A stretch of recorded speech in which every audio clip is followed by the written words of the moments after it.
गाड़ी आपने मेरी छीन ली, हथियार आपने मेरे छीन लिए, 20 FIR मेरे पे करवा ली, ये गिरफ्तारी वाला तजुर्बा करना है, लो ये भी करके देखो मैं जा रहा हूँ। जब उसकी आवाज़ को दबाया जाता है तो आप अंदाज़ा कर लें कि यहाँ पे एक आम आदमी की ज़िंदगी क्या होगी। इमरान रियाज के हम साथ हैं, वो स्टैंड विद, ये ज़मानतों पे भी होते हैं तो इनको जो है वो हुकूमत जो है वो मसनद पे बिठा दिया जाता है। बिस्मिल्लाहिर्रहमानिर्रहीम, अस्सलाम वालेकुम नाज़रीन, अर्ज़ पाकिस्तान के साथ मैं हूँ मोहम्मद आलियान। 75 साल इस मुल्क को बने हुए हो चुके हैं, लेकिन हमने जिस मकसद के लिए इस मुल्क को हासिल किया था, किस मकसद के लिए कायदे आज़म ने हमें ये मुल्क हासिल करके दिया था कि इस मुल्क में आज़ादी इजहार राय होगी। हर इंसान, हर बंदा किसी भी मज़हब से ताल्लुक़ रखता हो, किसी भी तबका फ़िक्र से ताल्लुक़ रखता हो, वो आसानी से आज़ादी से इस मुल्क में ज़िंदगी गुजार सकेगा। लेकिन 75 साल गुजरने के बावजूद हमारे मुल्क में ना तो आज़ादी है, सिर्फ आम आदमी के लिए ही नहीं, बल्कि वो लोग जो कि इस मुल्क में आम आवाम और इदारों के दरमियान ब्रिज का किरदार अदा करते हैं। जी हाँ, मैं बात कर रहा हूँ सहाफ़ियों की। इस मुल्क में ना तो सिर्फ सहाफ़ी महफूज है, बल्कि कोई भी किसी भी तबका फ़िक्र से ताल्लुक़ रखता हो उसको रातों रात उठा लिया जाता है। चाहे वो बलूचिस्तान में हो, वहाँ कोई पढ़ा लिखा स्टूडेंट हो, उसको उठा लिया जाता है, जिसका इस्लामाबाद हाई कोर्ट में सालों से केस चलता आ रहा है, जिस पर इस्लामाबाद हाई कोर्ट के चीफ जस्टिस साहब निहायत अदब के साथ, मैं कहता हूँ चीफ जस्टिस साहब, ऑर्डर देते हैं कि अगर जो है वहाँ पर उन गुमशुदा आदमियों का पता ना चलवाया गया तो हम chief executive of the country को बुलाएंगे। लेकिन कहाँ इस मुल्क में इंसाफ मिलेगा? यहाँ पर रातों रात दिनों दिन हम देखते हैं कि किसी ना किसी को उठा लिया जाता है। अयाज अमीर अपना TV प्रोग्राम करके घर के लिए निकलता है तो उस पर हमला हो जाता है। इमरान रियाज खान जैसा बहादुर सहाफ़ी जब पेशावर से इस्लामाबाद की तरफ कोर्ट में पेश होने के लिए आ रहा होता है तो इस्लामाबाद की टेरिटरी से उठाकर कहा जाता है कि हमने इसे पंजाब की हदूद से उठाया है। आखिर ऐसा क्यों होता है कि सहाफ़ियों पर जुल्म सितम किया जाता है? आखिर ऐसा क्यों होता है कि हमारे मुल्क में हर आदमी पर जुल्म सितम किया जाता है, सिवाय 4-5 लोगों को छोड़कर जो इदारे के सरबराहान के नाम ले लेकर उनको बदनाम करते हैं? इसी पर बात करने के लिए मेरे साथ हम न्यूज़ के नुमाइंदे मौजूद हैं, इनसे बात करते हैं। सर, मुझे ये बताइएगा कि सहाफ़ियों को हमारे मुल्क में इज़हार राय करने की ज़रूरत जो है वो उनको आज़ादी क्यों नहीं है? इसकी क्या सबसे बड़ी वजह है? मैं समझता हूँ कि सहाफ़त जो है एक मुक़द्दस पेशा है, लेकिन हमेशा से जो है वो आज़ादी सहाफ़त के नाम के नारे तो ज़रूर लगाए गए हैं, लेकिन आज तक हकीकी मानों में आज़ादी सहाफ़त जो है वो मिली नहीं है। सहाफ़ी जब भी बोलता है तो उसकी ज़बान को जो है वो दबाने के लिए, उसकी आवाज़ को दबाने के लिए ये जो हमारे ये बड़े सारे होचे हथकंडे इस्तेमाल करते हैं, रियासती मशीनरी जो है वो हरकत में आ जाती है। इसकी रिसेंटली मिसाल जो है वो आप इमरान रियाज की देख लें।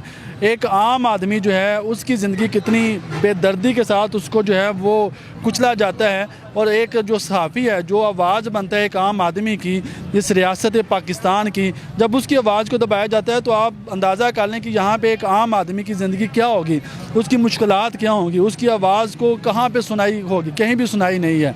तो हम इसकी भरपूर मजम्मत करते हैं। Being a journalist, Imran Riaz के हम साथ हैं, वो स्टैंड विद इमरान रियाज, और जो भी आज़ादी सहाफ़त के ऊपर हमला करेगा हम उसके खिलाफ जो है वो नंगी तलवार इंशाल्लाह साबित होंगे। अच्छा, मुझे ये बताएं कि कहा जाता है कि इमरान रियाज ने बगावत की, क्या समझते हैं कि उसने बगावत किया? उसने सिर्फ इंडिविजुअल के नाम लेकर कहा है जी इन लोगों की वजह से हमारा मुल्क बदनाम हो रहा है, हमारे मुल्क का बेड़ा गर्क हो गया, पेट्रोल की कीमतें कहाँ आसमान को छूने लगी हैं, गरीब आदमी खुदकुशी करने पर मजबूर हो गया। क्या इसको गद्दारी कहेंगे?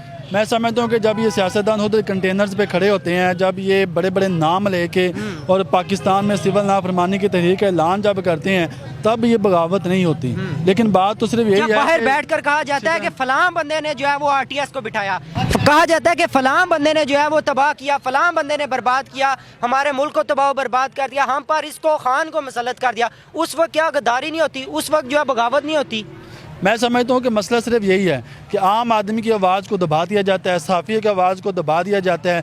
ये हमारे जो सियासतदान जो हमारे ऊपर मुसल्लत किए हुए हैं और जो आने वाले दिनों में शायद मुसल्लत होंगे, ये जो कुछ मर्ज़ी करते रहें, इनके लिए ना तो कोई कानून है, ना इन पर कोई बगावत का जो है वो मुकदमा दर्ज होता है। बात सिर्फ मेरी और आपकी है, एक आम आदमी की है। एक आदमी के खिलाफ कोई एप्लीकेशन भी आती है तो पुलिस वाले उसको कॉलर से पकड़ते हैं, एक थप्पड़ लगाते हैं, फिर बाद में बताते हैं कि जुर्म क्या है। जब इनके खिलाफ 20 मुकदमात होते हैं, ये ज़मानतों पर भी होते हैं, तो इनको जो है वो हुकूमत जो है वो मसनद पे बिठा दिया जाता है। और जब इस मुल्क का ये हाल होगा तो डेफिनेटली मेरी और आपकी आवाज़ को दबा दिया जाएगा। इस मुल्क में मैं छोटी सी बात कर दूं कि इस मुल्क में ये हिसाब है कि अगर मैंने और आपने किसी ने कांस्टेबल भर्ती होने जाना है, ठीक है, एज अ कांस्टेबल उसने जॉब करनी है, तो पहले उसका पूरा ट्रैक रिकॉर्ड चेक किया जाता है कि कहीं पर इस पर जो है वो कोई मुकदमा तो नहीं है, कोई इस पर कोई केस तो नहीं है, किसी क्रिमिनल एक्टिविटी में जो है वो मुलव्वस तो नहीं है।